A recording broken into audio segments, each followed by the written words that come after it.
今年春分是保育类南路用过境彰化八卦山的时阵，根据着彰化县野鸟学会观察，讲这几年南路用的数量真稳定，拢有25000只到3万只会出现伫咧八卦山。学会就举办净山活动，邀请民众大家做伙来捡粪扫，要用上界清气的环境迎接这阵上北的大潮。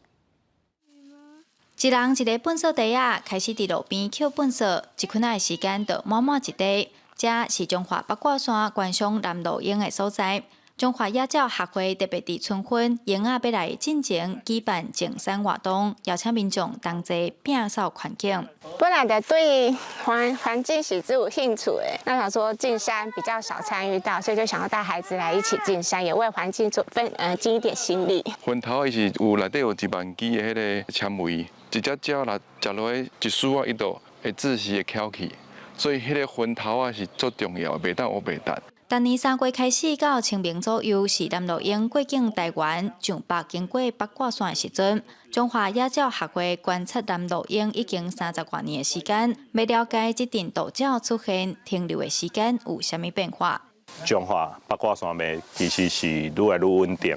不管是像我讲的南路啊这种过境的，还是讲像大关、凤头，其实固定伫咱八卦山即马的数量拢足稳定，而且嘛是讲有愈来愈侪的这个现象。古早人咧讲南路鹰14000，这是因为早年保育观念无普遍，民众违法掠南路的情形真严重。不过，根据彰化县野鸟学会观察，这10年来南路鹰的数量稳定，表示山若环境若有顾好好，鹰仔自然就会出现。记者杨淑晴，彰化报道。